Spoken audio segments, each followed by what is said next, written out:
Muito bom ter você aqui conosco. Seja bem-vindo ao Forbes Live.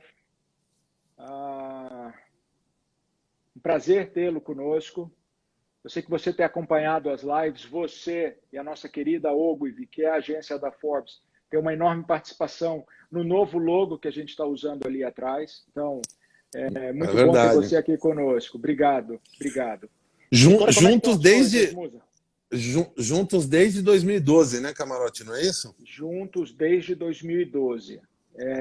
Você viu que essa semana que passou, eu tive um momento nostálgico e eu tenho visto que a gente vai conversar muito aqui sobre isso, sobre posicionamento de marcas, sobre a importância de um branding bem feito, identificar qual é o nicho que você quer conversar. Deixa eu tirar aqui os comentários. Pessoal, abraço, a gente está junto.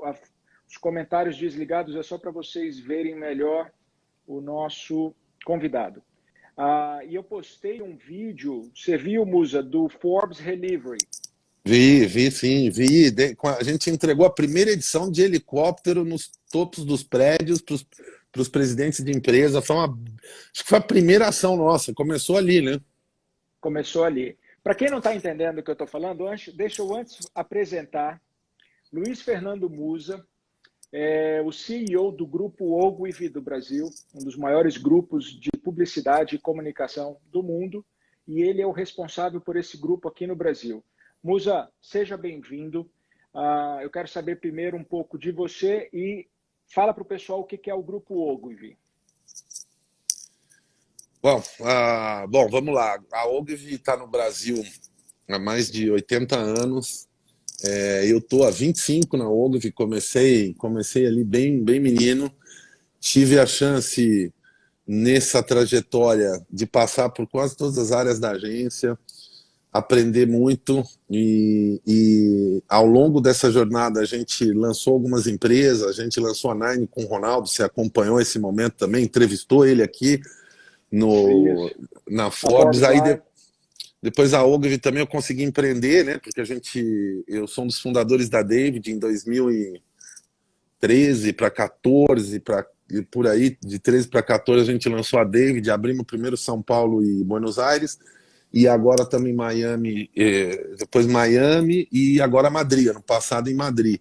A Ogilvy ainda tem no grupo a Juicy, que é uma empresa focada aí em digital, que já está com a gente há algum tempo também, e é isso, trabalhando para grandes clientes, empreendendo e tentando aprender nesse mundo maluco que nós estamos vivendo. Acho que assim, todo mundo é aluno, não tem mais ex-aluno, né? A gente agora está todo mundo descobrindo juntos o que vai ser e o que vamos fazer. Zerou, né? Todo mundo veio para o mesmo level, porque tinha uns caras muito seniors que, assim, por mais que quem estivesse começando tentasse acelerar, o capital adquirido era muito grande. Não é que esse capital sumiu, só que agora nivelou um pouco, que está todo mundo enfrentando isso junto. Então tem gente com menos senioridade, com mais sagacidade para fazer e desdobrar o problema, né, Musa? Eu acho que a resposta, Camarote, você tem até uma live disso, de empreendedorismo. Eu acho que seja um executivo numa empresa local, multinacional, seja você na sua empresa como empreendedor, o espírito é esse. A velocidade de fazer, a vontade de fazer, acho que essa é a grande mudança. A sensação que eu tenho é que o futuro e o presente, eles estão juntos. Porque tudo que a gente está passando, a gente já discutia, né? A gente já discutia a transformação digital, a necessidade do varejo, de caminhar para isso, a necessidade das pessoas de escolherem a hora, onde, como receber as coisas, ou como consumir conteúdo, enfim, tudo isso era muito falado. E a gente já vinha e as empresas já vinham nessa batida. O que aconteceu é que a gente está aí vivendo 5 anos em 5 semanas. Acho que, de certa forma, é isso. A gente está sentindo essa aceleração e essa perspectiva de futuro que hoje eu acho que é tão difícil, as pessoas não têm. Acho que é sobre isso, é que assim, a gente souber ler bem e praticar no presente. Acho que você está dando um exemplo. Com toda a tua plataforma Forbes, tudo que você vinha fazendo, em quanto tempo você demorou para montar uma estrutura de lives, botar isso e manter a tua conversa com o teu consumidor, com as empresas, com os executivos, com os empreendedores debaixo dessa plataforma. Eu acho que é isso.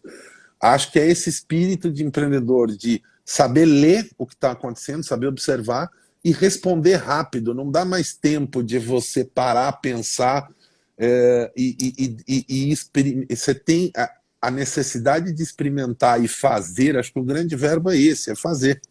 Fazer numa pequena escala, entender o que funciona e seguir o jogo, porque eu acho que é esse o ponto. A gente não tem escolha, você não vai sentar e desistir.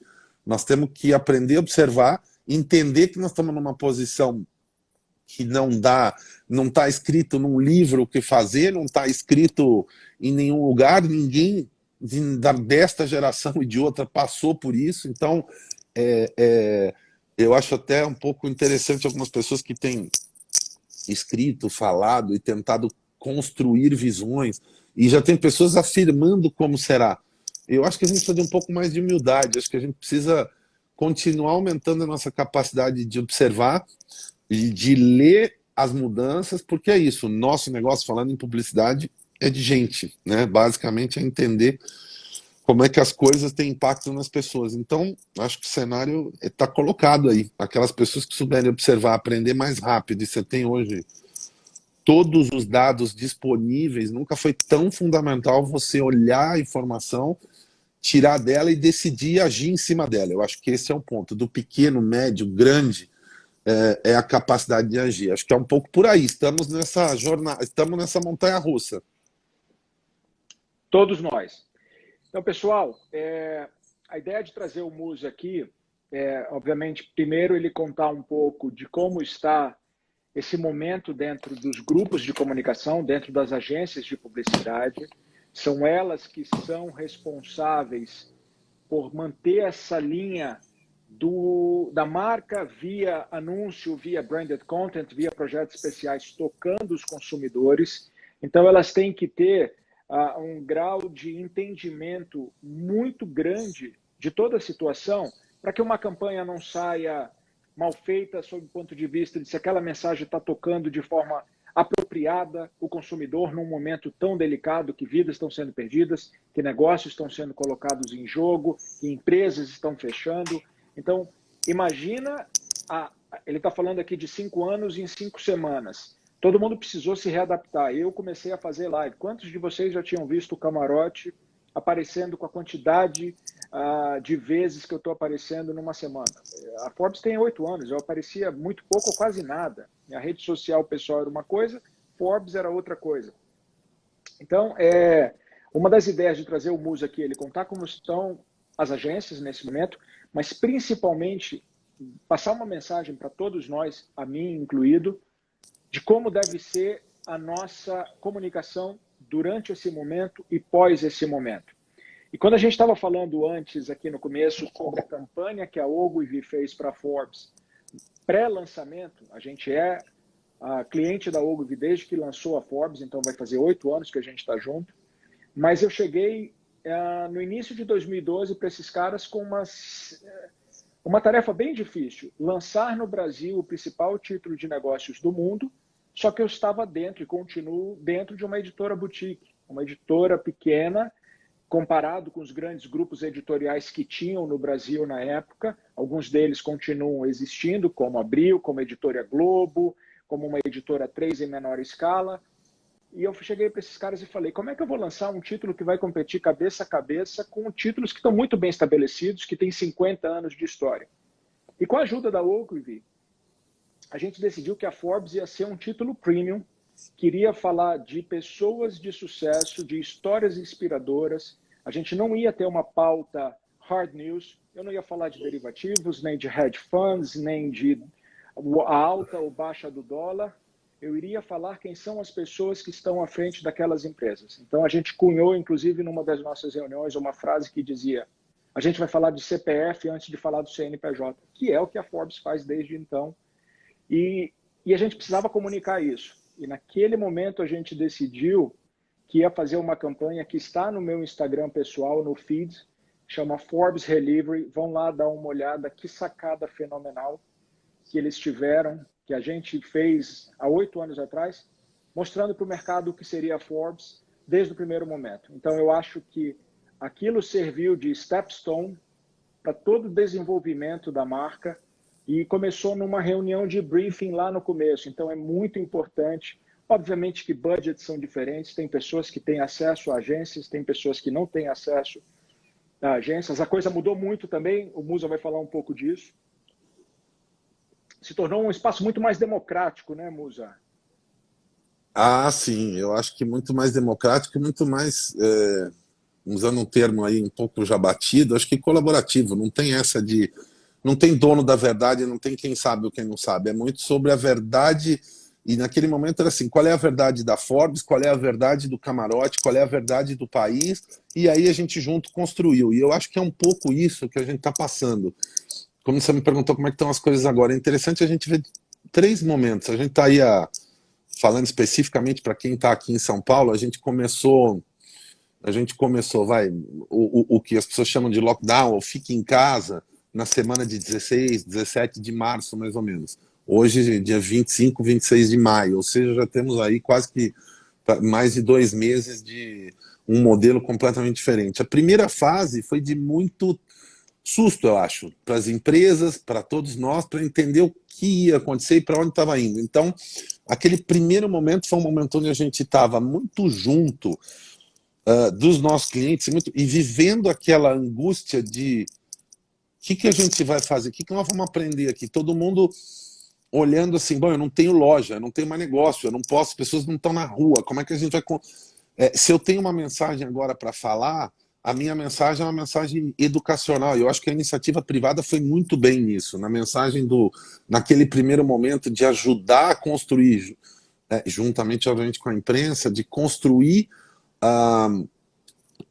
o nível de consciência das pessoas em relação ao vírus, em relação ao problema. Então, você pega aquela primeira fase que durou ali uma semana, 10, 12 dias, onde aumentou o consumo de jornalismo na TV, onde as pessoas estavam buscando informação, e a iniciativa privada abraçou muito forte, eu acho, essa questão desta boa comunicação. A gente chegou a fazer algumas coisas naquele momento para Burger King, fizemos com... nos Estados Unidos, David Miami fez Budweiser, onde os patrocínios do esporte, a gente fez uma campanha rápida lá também, produzimos muito rápido, contando a importância, juntando a Cruz Vermelha, a importância de médicos, enfermeiros, policiais, bombeiros, enfim, a gente estava ali aprendendo. Aquele foi o primeiro momento. Aí vem um segundo momento que foi de ansiedade, de tipo, o que fazemos agora? Qual será o nosso negócio sem negócio? Né? Sem negócio, que eu quero dizer sem as pessoas na rua, a mudança de hábito de consumo, as pessoas em casa, aí você começa a discutir algumas indústrias que crescem, algumas que ganham importância, a importância de estar dentro de casa, o que você consome, e aí você começa a desenhar, aí você vai desenhar uma estratégia, e aí também você começa a entrar com mensagens de apoio, de suporte, de reconhecimento, todo o esforço de solidariedade que veio ali, acho que é outro mérito, e mais uma coisa para você comentar aí também, de como essa mobilização de solidariedade, esse apoio que a iniciativa privada fez e vem fazendo na sociedade é incrível. Eu acho que é um caminho sem volta aí, dessa busca, dessa consciência do coletivo, dessa consciência maior, trouxe uma visibilidade também para as diferenças sociais, para tudo aquilo que a gente já sabia, mas que talvez a gente tinha um nível de comprometimento para agir completamente diferente. Então, hoje, eu acho que 100% da iniciativa privada, ou praticamente toda ela, quem está numa posição de executivo, ou quem está empreendendo, tem que ter essa consciência da importância, num país como o nosso, desta solidariedade, desta inclusão em todos os níveis. Né? A gente fala em lavar a mão. Quanto tempo a humanidade vem discutindo isso, vem discutindo, vem falando da importância de se lavar a mão, e eu acho que agora ficou claro para todo mundo, e aí você leva para uma discussão da importância de saneamento básico. Então você começa a puxar uma coisa, vem outra. Então esse foi um segundo momento da solidariedade que eu acho que segue aí. E acho que o terceiro momento que a gente começa a entrar agora é o desenho dessa estratégia a partir de tudo aquilo que a gente aprendeu nessa fase. E qual é o tom, o propósito, como é que as marcas vão se organizar e o que elas vão fazer lá para frente. Quer dizer, se a indústria vai por um caminho, se o que eu fabricava, o que eu vendia, qual é o papel, os canais digitais, que muitas vezes eram uma iniciativa de inovação só ali para acompanhar, hoje não dá para ser mais uma coisa, um puxadinho, hoje é coração de qualquer empresa que queira sobreviver. Então eu acho que é um pouco sobre isso que a gente está agora. E aí também a gente começa a rever um monte de coisas importantes, quer dizer, a velocidade de se produzir, a capacidade de tomar decisão rápida, quer dizer, não é mais sobre fazer reunião, a gente senta, conversa, faz uma reunião virtual, exige dos executivos como um todo um nível de velocidade também ainda muito maior do que aquele que a gente tinha anteriormente. E aí você cai para a produção, a importância de você, se a gente começa a descobrir que é possível produzir também com restrições, então será que a maneira que eu produzir, que eu digo, é produzir o conteúdo mesmo, o filme, a campanha, a gente vai encontrando maneiras de ajustar isso. Acho que o ecossistema todo está se revendo.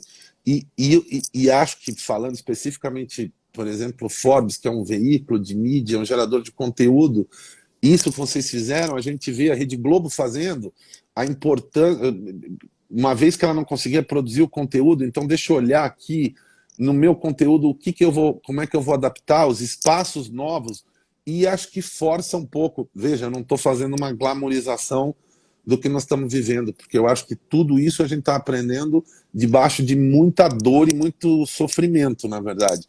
Mas esta pressão exige que as pessoas tenham uma outra atitude, uma outra relação, e aí o exercício da criatividade, que eu acho que este é o ponto. Como é que a criatividade resolve problemas reais e problemas de negócio? Eu acho que é esta a fase que a gente está para todo lado. E tem um reaprendizado na vida pessoal, um reaprendizado em cada indústria, em cada segmento, e uma inovação por necessidade concreta e real de sobrevivência. E eu acho que é isso, eu acho que a gente vai sair dessa com grandes aprendizados. Não sei se eu resumi bem mais ou menos o que a gente falou, camarada. Mas eu acho que é isso, a velocidade é outra, a capacidade de decidir é outra, e essa revisão que a gente tem que fazer das coisas, eu acho que ela aproxima esse mundo do empreendedor com o mundo do executivo. Eu que vivo um pouco esses dois lados, eu acho que ela traz grandes aprendizados, e acho que como um observador do comportamento das pessoas, isso é uma coisa que eu falo sempre, vamos ver o que as crianças estão fazendo, o que teu vizinho está fazendo, o que está acontecendo na comunidade. Acho que esse entendimento, essa empatia pelo outro é fundamental no nosso negócio. Né? Seja quando eu estou falando com um grande executivo, como é que ele quer que a informação chegue para ele, seja para uma outra camada. Eu acho que grandes discussões estão acontecendo e são super importantes, e eu acho que como país essas discussões são fundamentais. E a publicidade, que acho que é um reflexo muito desses sentimentos e desses comportamentos, ela vai ocupar e tem ocupado um papel preponderante para as marcas, né? Porque é isso, é esse diálogo, e hoje esse diálogo é aberto, é aqui, a gente está falando, as pessoas estão vendo, você coloca alguma coisa no ar, você faz um anúncio, imediatamente você já sabe a repercussão. A questão, a aproximação também do que você comunica e a conversão é muito maior hoje. Então eu comunico, eu já meço o resultado, eu já tenho o resultado, eu já sei se funciona ou não. E é muito esse espírito do empreendedorismo, de uma startup, de um negócio novo, que eu acho que a gente vai viver em todas as escalas.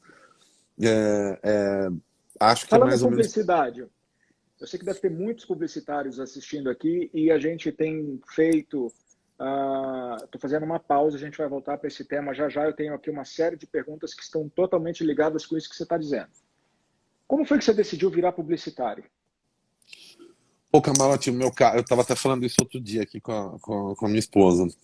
É engraçado, você sabe que eu tenho uma história familiar e uma história que tem a ver com televisão. Eu tinha um tio-avô meu, era o único lado da família do meu pai, o único parente da família do meu pai, Augusto de Ângelo. Ele começou... Você é do interior de São Paulo, ou você é de São Paulo, capital? Não, eu sou de São Paulo, minha família é de Limeira, Ribeirão Preto, Leme, eu tô tudo por ali. Mas tinha um tio-avô do meu pai, que ele entrou em publicidade. Eu morava aqui no Brooklyn, numa vilinha, tinha lá meus 7, 8 anos, eu via, ele morava no Rio de Janeiro, depois em São Paulo, eu via ele, sei lá, 3, 4 vezes por ano. E ele sempre chegava com histórias maravilhosas, porque ele trabalhava na época no que era a Thompson, hoje é a Wunderman Thompson, do grupo da APP, inclusive, e ele era o cara que falava assim, olha, eu fiz aquela propaganda daquela margarine, contava a historinha, e fui para os Estados Unidos, trouxe isso aqui, ele vinha com histórias e tal. Eu falei, cara, o que esse cara faz, né? E ele era publicitário. E é legal porque ele começou como assessorista, ele começou e virou presidente da América Latina, fez 50 anos de carreira lá. Então eu tive uma inspiração dentro de casa, uma história de uma trajetória de aprendizado, e ele foi um dos precursores, um dos caras que começou ali a publicidade no Brasil. Ali, estamos falando em 1900 e... Você se lembra? O seriado da Feiticeira. Seriado mesmo que passava na televisão, a da Samantha, que fazia lá as mágicas. O marido dela era publicitário. E cada episódio, cada problema que ele tinha na agência, ele ia para casa e quem resolvia era a esposa dele com uma mágica, né? Tinha sempre... Então esses dois universos sempre foram muito presentes na minha vida. Então, desde moleque, sei lá, eu me lembro com 15, 16 anos, aquela dúvida, o que eu quero fazer, o que eu vou fazer, eu falei, não, eu quero fazer esse treco aí, eu quero fazer propaganda. E aí eu acabei enveredando, indo por esse lado sem muita dúvida. Estou nessa desde 17 anos. E na Ogilvy também acabei fazendo estágio, inclusive com... Você entrou lá como estagiário?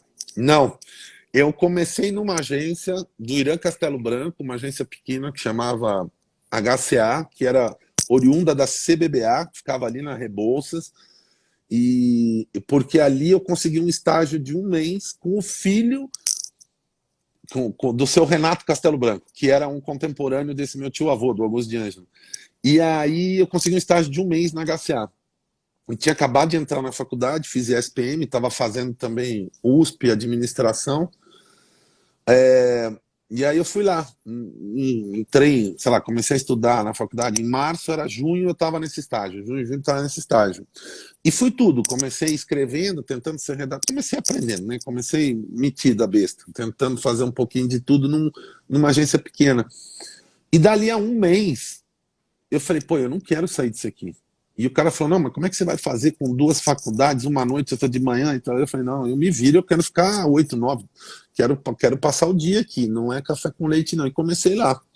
Fiquei, e aí foi tudo. Comecei como redator, aí fui para atendimento, trabalhava com mercado imobiliário, lancei muito prédio em São Paulo, dei muito nome para prédio, fiz muita coisa bacana, aprendi ali numa estrutura pequena. Aí, nessa época, logo depois, teve ali 92, 93, saída de plano Collor, mais ou menos essa fase. Eu achei que eu ia para o Rio de Janeiro, numa agência que iam abrir lá, essa agência não abriu, eu já tinha saído do mercado. Aí acabei indo para uma agência de mercado imobiliário, uma house da Coelho da Fonseca, continuei fazendo prédios e aprendendo, conheci um monte de gente bacana. Escolhendo nomes, entendeu? Decorado. Distribuindo, fazendo aqueles folhetos no farol com as pessoas para visitar empreendimento. Aí eu falei, não, peraí, descobri um anúncio classificado, veja bem, e fui parar na Sogei, era uma agência japonesa. Comecei a trabalhar com clientes japoneses no Brasil. E aí trabalhei com Yamaha, com Nissin Miojo, uma cultura completamente diferente. Eu fui contratado por ser um dos únicos brasileiros ali da estrutura para trazer um pouco esse lado. Moleque, 22, 23 anos. Também fazia de tudo. Aí me convidaram para ir para o Japão. Nessa época, mas eu era menino de tudo, 23, 24 anos, e confesso que por medo falei, pô, acho que eu não caibo direito lá, não tá na hora de fazer isso. Mas eu já tinha aí 4, 5 anos de carreira, né? Falei, não, eu vou tentar apelar, vou para algum lado, né? E aí eu fiz um anúncio.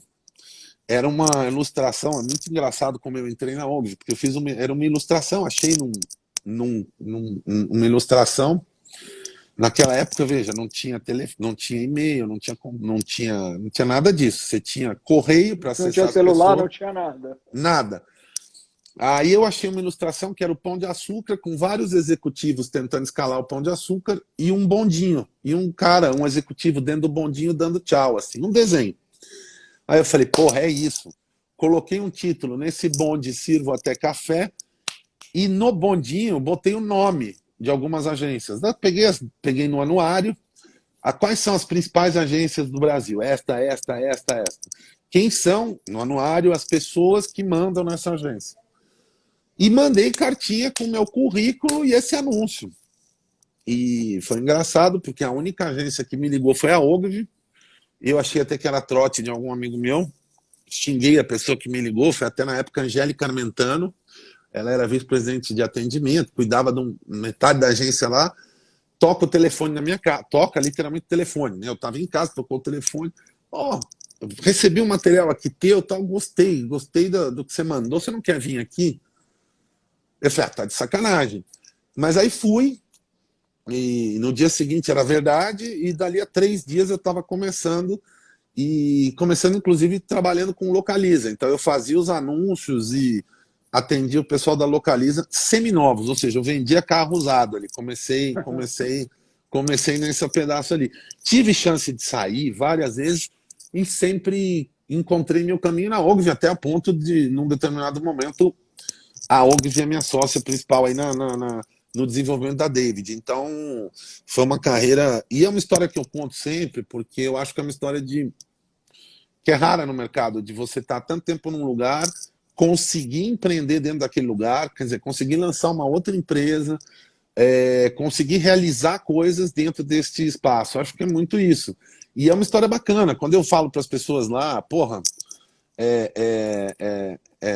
vim daqui, comecei aqui, fiz minha carreira aqui, também acaba sendo um exemplo de possibilidade de crescimento e atenção. E eu acho que é importante, assim, uma coisa que eu não perco nunca de vista, acho que quem me conhece sabe, eu estou aí no Twitter, no LinkedIn, no Facebook, eu respondo todo mundo que procura, porque eu vim da periferia, do lado de fora das grandes agências. Eu fiz um movimento criativo, maluco, para tentar entrar. Então, eu não era uma escolha óbvia. Vamos lá, 20 e tantos anos atrás, 25 anos atrás, você não tinha processos de recrutamento, você não tinha RH nas agências. Você tinha um grupo de pessoas que circulavam entre aquelas 10 principais agências do mercado e uma passava a bola de um profissional para o outro. E eu acabei meio que rompendo isso, e eu acho que isso é uma coisa importante hoje que a gente procura fazer. O talento vem de qualquer lugar, a gente não pode achar que o talento está aqui ou ali, vem de qualquer lugar e de qualquer background. Acho que essa é da diversidade que vem a força do que a gente faz, de verdade.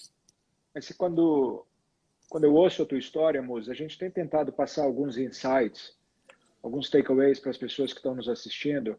Você conseguiu o emprego de forma proativa, você não ficou passivamente esperando um anúncio do jornal que dissesse estamos contratando a posição que fosse, estagiário, redator, ilustrador, enfim.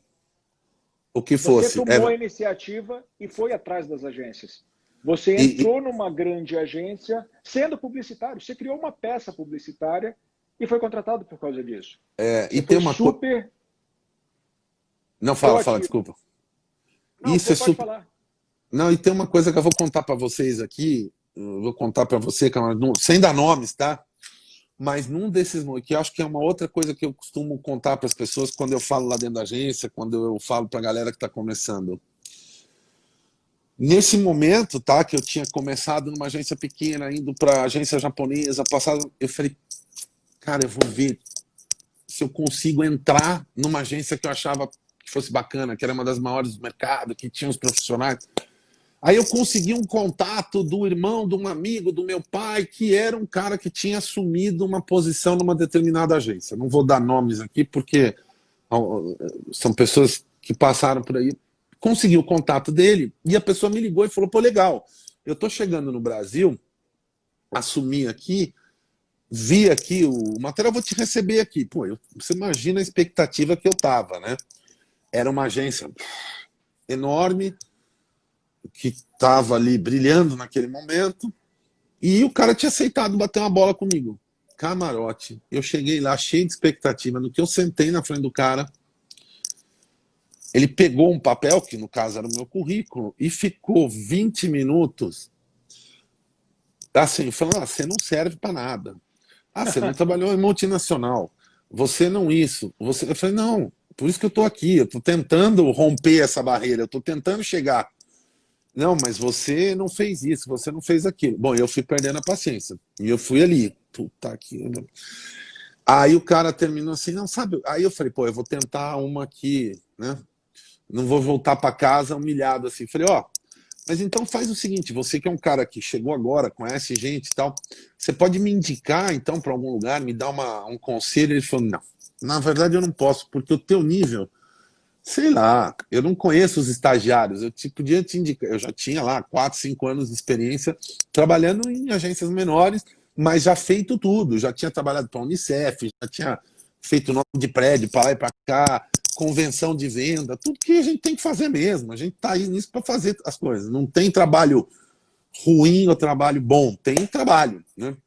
E ele ainda fez, me deu essa pancada. Aí, na última, eu falei, vamos falar uma coisa, é o seguinte, eu atendo uma conta, trabalho com uma conta, que é o pessoal da marca tal, que você tem um concorrente aí, e de tão fora do mercado, eu sei disso, disso, disso. E eu falei, ó, quer saber? Vou embora daqui. Levantei, eu vou chamar a segurança e tal. Eu falei, não, não precisa chamar a segurança, eu vou embora. Azada, pode deixar que eu tô indo embora. E fui embora, xingando o cara, com o ego destruído, na verdade, né? Tinha sido destruído, mas aquilo, na verdade, me deu força também, porque, assim, às vezes é muito fácil a gente falar, puta, tem que tentar, tem que ser proativo, tem que ir atrás. É verdade. E tem que saber que você vai cruzar com pessoas que vão olhar para você e te achar ruim.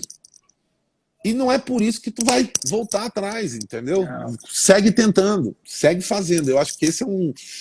Acho que essa vontade, essa correr atrás do sonho mesmo e ir buscar, uma hora vai dar certo. E uma coisa que eu aprendi também, não tem lugar certo para começar. Começa, faz, não tem... Uma hora as coisas vão encaixar e as coisas vão rolar. Eu acho que é um pensamento também que eu queria contar, assim.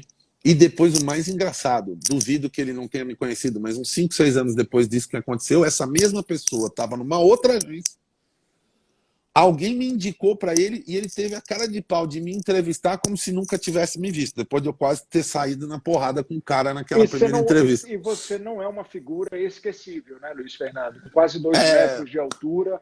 Né? acho que não, acho que não, não, acho que não. Mas assim, foi engraçado. Eu guardei para mim essa história, eu conto um pouco, mas eu acho que é um pouco isso. Você vai para o futebol, você tem essa história. Né? O Ronaldo, O Ronaldo, que o Ronaldo começou falou lá. aqui. O cara mandou ele Então, embora assim, dizendo, olha, você não vai dar para coisa. então, eu acho que é isso, a frustração e o não dar certo faz parte também, entendeu? É do jogo. O que você não pode. Agora, você tem que ser a última pessoa a desistir de você. Na verdade, você não pode, você é aquela que não pode desistir de você. Então, acho que é um pouco isso e tem tanta gente, ou tanta empresa hoje nessa situação, que eu acho que assim, cara, tá difícil para todo mundo. Tá chovendo para todo mundo, tá molhando diferente, né? Acho que tem escutei essa frase outro dia, chegou, tá chovendo para todo mundo, só que as coisas molham diferentes, né? Porque ainda mais um país como o nosso, de tanta diferença, não dá para comparar situações. Mas acho que o ponto aqui vale a pena não desistir, porque quem desistir não vai ter, não vai cair no colo, não vai chegar e bater na porta. Então acho que é um pouco por aí. Isso vale para as marcas, isso vale para o tipo de comunicação. Erre, não tem problema, vamos errar, erra A rápido. gente tem falado isso aqui com frequência, Musa. É Né? uma é geral quando a gente conversa com pessoas que alcançaram o sucesso, como você, como vários outros que passaram pela live, uma coisa é bastante comum entre todas elas, a capacidade de resiliência de todas. E hoje, coincidentemente, eu fiz um post sobre... Não foi uma sugestão de investimento, eu fiz um comentário pessoal que eu lembrei de muita gente que ainda está investindo na poupança, e eu citei um caso de um investimento que eu fiz recente, do dia da renúncia do ex-ministro Sérgio Moro para cá, de uma ação em particular que valorizou 84%. E lá, entre muitos comentários, teve um que disse assim, e por que você não... E as derrotas? E eu só respondi uma coisa, o que seria da nossa vida sem elas? Eu não precisei me elaborar muito uma resposta, porque justamente foi o que você acabou de ilustrar. Aquilo te deu um combustível que talvez você não tivesse se você tivesse sido aceito de primeira. Você foi forjado a ser mais competitivo, mais agressivo numa próxima. E aí, eu vi teu comentário. Não, manda, termina. E aí, eu estava querendo emendar aqui, porque, por exemplo, a gente sabe que a Ogilvy é uma das mais premiadas agências do Brasil. Se eu for ler aqui a quantidade de prêmios, a gente vai precisar de 3 lives. Para a Forbes, vocês já ganharam vários.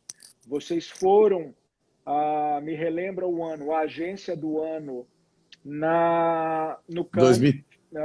2013, 2014, e nos últimos 7, 8 anos a gente está sempre ali entre as 4, 5. Na verdade, a Ogilvy do Brasil foi a única Ogilvy dentre todas no mundo que saiu vencedora como agência do ano no Festival de Cannes 2013. Mas de 2011, 12, 13 até 2020 a gente vem mantendo uma performance bacana em festival, mas assim, mérito dos clientes, mérito das marcas que a gente pode trabalhar e dessa busca, não pelo prêmio, dessa busca, dessa crença de que a criatividade é a melhor maneira, a melhor resposta para você transformar coisas e negócios, né?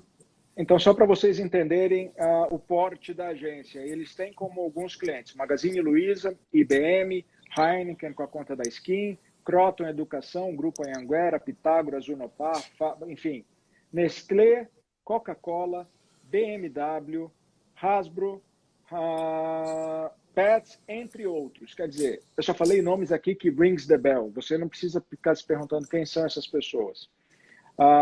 Tem vários cases da Forbes, como o Relivery, como o RIC Brasil, que foi um case super premiado. A gente se colocando contra a corrupção no Brasil. Eles criaram um personagem de inteligência artificial que foi incrível, procurem esse case. Mas aí eu quero fazer uma pergunta, Musa. Diante desse momento que nós estamos vivendo, tem muita gente preocupada com a sobrevivência do seu negócio. Se a loja vai se manter aberta, as lojas físicas não estão funcionando, os executivos preocupados com a manutenção dos empregos, salários e tudo mais. A comunicação não deveria fazer parte dessa preocupação e dessa estratégia de manutenção do negócio? Essa é a primeira pergunta. E a segunda pergunta é, você acha que as marcas que anunciam mais, ou que anunciam nesse momento, voltam mais forte do que as marcas que não anunciam e correm o risco de ser esquecidas? Como é que você vê isso? Cara, eu acho que a melhor coisa, assim, talvez a melhor resposta para isso é o seguinte: se você olha recentemente todas as listas, e falando aí com a Forbes, que tem lista, né? Olha as marcas mais admiradas hoje pelo consumidor. Você tem estudos da ESPN, você tem estudos vários que estão tendo... É só olhar. São marcas que estão, não é fazendo comunicação, elas estão também prestando um serviço nesse momento, que eu acho que este é o ponto. Não adianta simplesmente... Tenha o que dizer, faça alguma coisa para as pessoas. Nós estamos na era do fazer, em todos os sentidos. As pessoas falam em engajar marcas, né?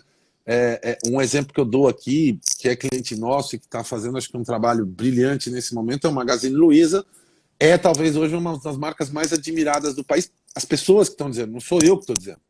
Desde o trabalho que a Luiza Helena faz no Mulheres do Brasil, no Conselho, o Frederico, o Fabrício, o pessoal do e-commerce, do Galanteria, enfim, tem uma equipe lá e o que eles estão oferecendo de volta, até outros 52 exemplos. Então eu acho que assim, nesse momento de criar vínculos, as pessoas passaram a esperar que as marcas façam, né? Então eu acho que esse cenário não é só, claro, dentro da possibilidade. Mas eu não sou uma marca que tem o dinheiro para gastar. Não, você não está gastando, você está investindo. Tem uma diferença aí. E você pode fazer isso no teu dia a dia. Atender bem o cliente, dar uma experiência para ele, pode ser na lojinha de bairro. É comunicação. Comunicação não é só aquilo que você está pagando para fazer. Um canal digital que você conversa, que você atende, o jeito que você trata o seu funcionário.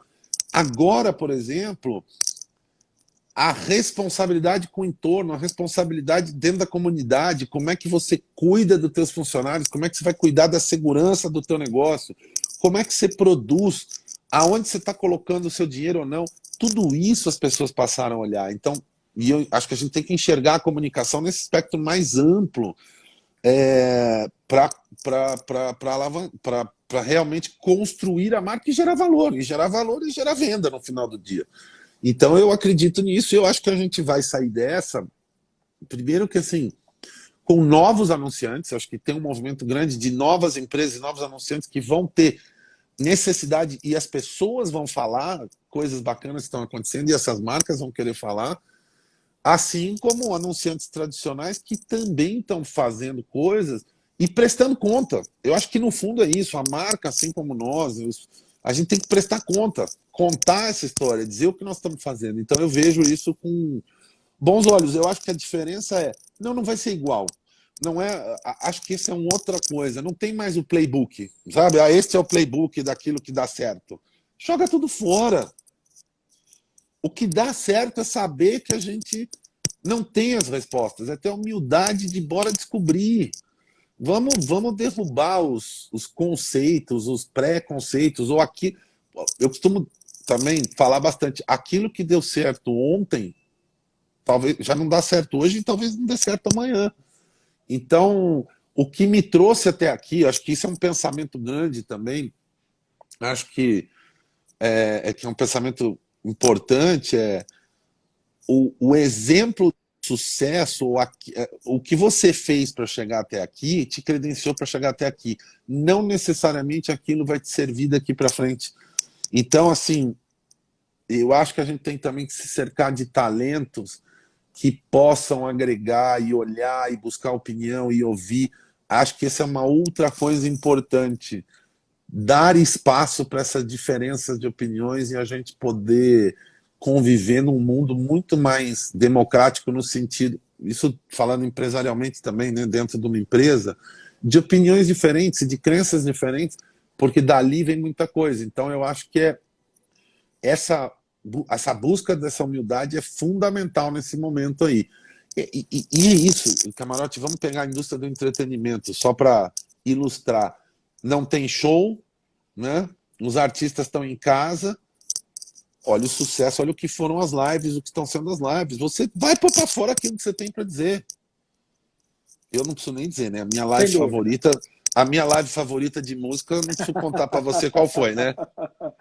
Preciso dizer qual foi. O pessoal que não sabe, o Luiz Fernando Musa é o fã número 1 do Fábio Júnior. Qualquer show do Fábio Júnior, em qualquer lugar do mundo, ele estará sentado na primeira fileira, ali no gargarejo, aplaudindo, tirando foto e depois vai no camarim bater selfie. Musa, me fala uma coisa.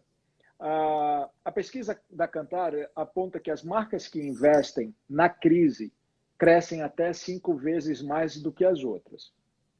Mas eu quero emendar aqui numa segunda colocação. Ignorar o momento vivido e insistir em mensagem promocional convencional, ou pior ainda, mostrar-se insensível ao sofrimento, acima dos menos privilegiados, são atitudes que podem comprometer a reputação e colocar em risco o valor total da marca, não só nesse momento. Totalmente. Como é que você vê essa dicotomia? Pô, eu preciso fazer. Quem investe tem a chance de crescer 5 vezes mais do que as que não investem em comunicação e publicidade. Mas como não correr o risco de se mostrar insensível, de compre o meu produto, você precisa ser o nosso cliente, enquanto as pessoas estão com uma mentalidade, com um feeling fúnebre de consternação, de perda de familiares, de perda de emprego. Como é que é essa linha fina aí, Musa? Eu acho que a primeira coisa é você entender, primeiro, quem você é, que marca você é, quais são os valores que aquela sua marca tem. Né? Ela não pode querer ser tudo. Então, a primeira coisa é entender aqui. Outra coisa é empatia, é ter a capacidade de observar o que está acontecendo na sociedade e entender que uma mensagem que eventualmente não vou nem dizer que podia funcionar, tá? Que ela poderia passar batida ou não alterar nem para lá nem para cá. Antes, ela não pode ser oportunista. Então, ela tem que vir acompanhada, é o que eu estava falando aqui, de um propósito, de um serviço, de uma razão de ser. Que é isso? Quando você vai fazer comunicação ou falar, você tem que pensar com quem você está falando e o que você está oferecendo. Eu acho que esse é o ponto. Essa é muito sensível. E acho que essa compreensão do outro, essa compreensão do coletivo, essa compreensão que a bolha que a gente está não é a realidade do teu consumidor, não é a realidade de quem está te comprando. Então, de novo, é uma palavra que muita gente usa, mas que eu acho que pouca gente pratica. E que é a história da empatia, mas a empatia, no final do dia, é você saber como o outro se sente, como ele está pensando e como é que ele vai receber aquilo. Então, eu acho que é fundamental isso. E é como você falou, Camarote, se você perde a mão um pouquinho para um lado, você é massacrado. E acho que tem que ser mesmo, as pessoas têm que falar. Então você tem que ter esta consciência de saber quem você é. E isso não quer dizer que você não pode oferecer entretenimento, você não pode oferecer diversão para esse momento, porque isso inclusive é importante. Isso não é falta de respeito. Né? Isso não é falta de respeito. Se isso tem a ver com quem você é como marca, o teu papel é esse. Agora, se você é uma marca séria, que está falando, que tem um determinado valor, você vai por outro lado. Não adianta só, o que muita gente questionou também, tiveram algumas empresas que, logo no começo, assim, olha só que legal, troquei o logo.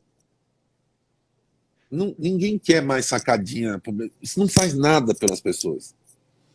E eu acho que é essa noção crítica que nós temos que ter, entendeu? É essa responsabilidade e esse olhar aí com tudo, né? A gente está falando com o sofrimento das pessoas, mas desde questões ligadas à diversidade, ao feminino, a questões LGBT, enfim, a tudo isso, você tem que ter um olhar muito mais inclusivo e menos na tua posição daqui da sua bolha, da tua realidade. Eu acho que esse exercício de transitar em outras realidades e, de novo, praticar no dia a dia, a empatia não é falar, eu sou legal, eu escuto o que o outro fala. Não, é mais do que escutar. É de verdade escutar, saber por que o cara está falando aquilo, ou ela está falando aquilo, enfim. E aí a marca encontra esse espaço. Eu acho que a gente vem tendo aí, acho que essa sensibilidade do anunciante e das agências, da mídia como um todo, acho que é um processo. E eu acho que a gente está dentro, está vivendo esse processo. Erros vão acontecer? Óbvio que vão, sempre aconteceram. A grande diferença é que hoje o erro ele já é muito mais rápido. Você já leva na orelha em 1,5 segundos. No minuto que a gente falar uma bobagem aqui, já vai ter um comentário aí para nos contestar. E eu acho que é legal isso, é exatamente o que nós estamos passando. Mas eu acho que é por aí, eu acho que é saber quem você é. Tem uma frase legal, né? Do David Jobs, e a gente usou algumas vezes. Nosso maior diferencial competitivo é ser quem a gente é. Né? É o nosso DNA. Acho que para uma marca é isso.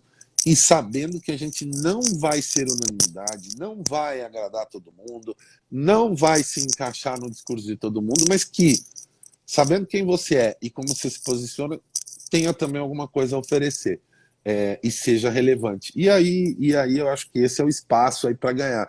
E acho que essa questão, a gente vê as grandes transformações que aconteceram em outras crises, a gente começa a ler lá, desde a gripe espanhola até a queda da Bolsa, e todos os momentos de desafio da humanidade, de maneira geral, porque eu acho que assim, nós estamos debaixo, eu usei exemplos, porque nós estamos debaixo de uma crise que envolve o mundo, né? Além de humanitária, ela é da humanidade.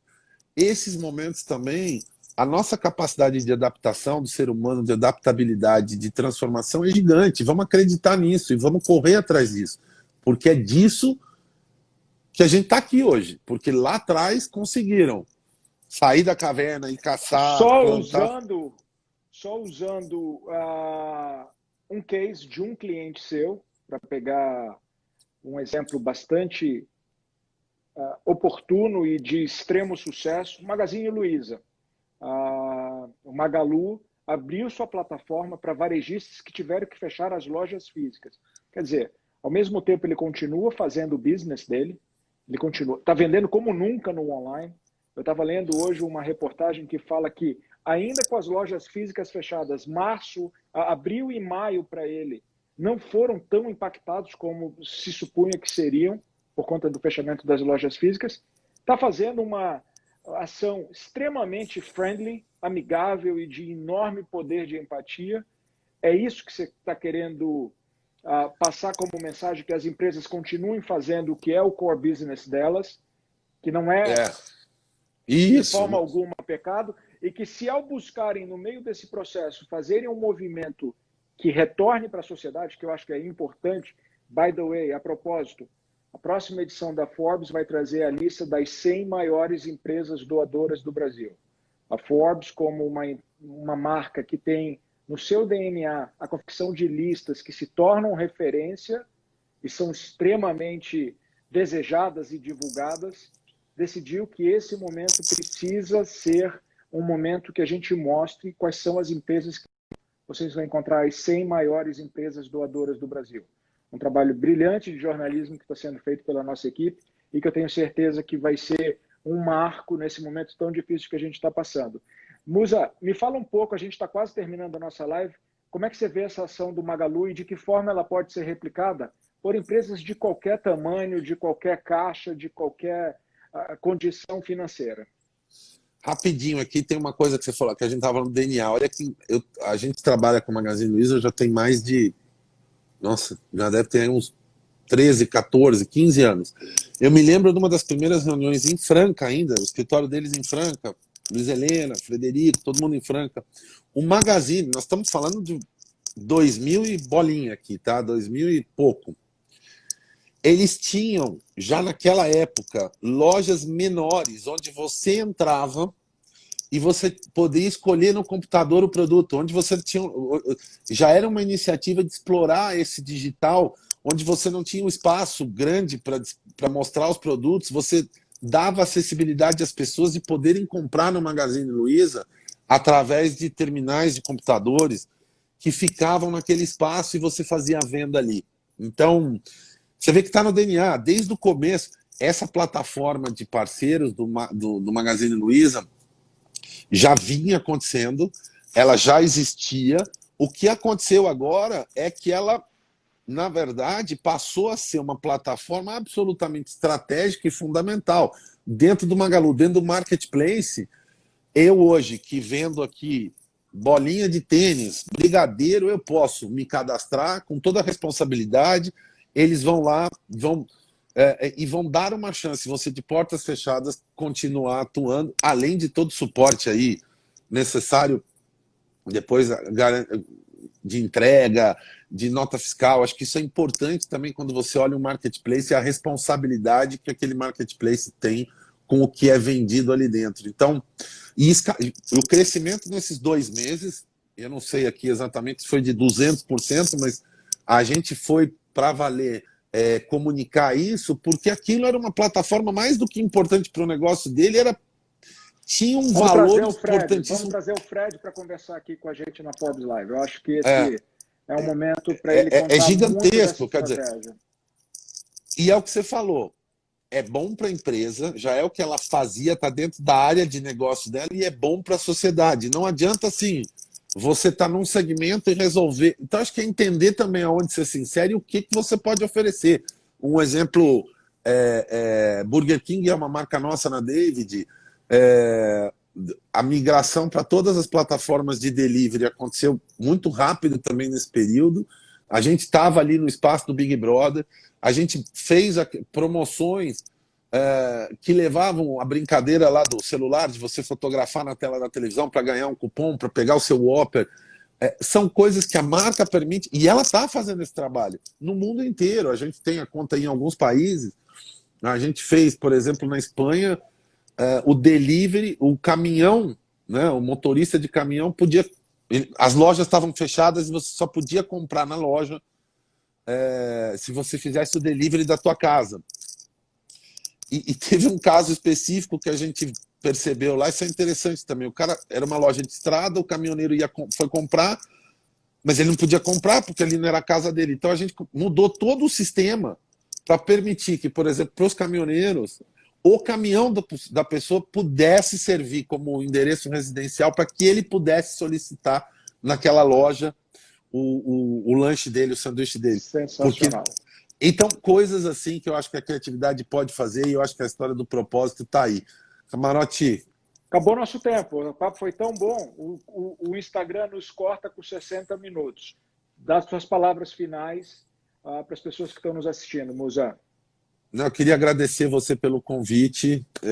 Uma honra para mim estar aqui. Não, uma honra estar aqui e muito bom poder falar contigo e te parabenizar, Camarote. Uma das coisas que eu admiro em você é a tua capacidade de fazer. A gente falou muito sobre isso. Você é um desses caras que tem muita capacidade de fazer e de juntar pessoas em volta de você, em grandes empresas e marcas, e devolver esse exemplo para fora. E essa iniciativa também da lista das 100 empresas maiores doadoras é um baita exemplo. Eu acho que inspira outros a querer estar lá. Você nos inspira quando você traz esses insights. Muito obrigado. É uma honra poder conviver com você também, Musa. Muito obrigado. Valeu, Camargo.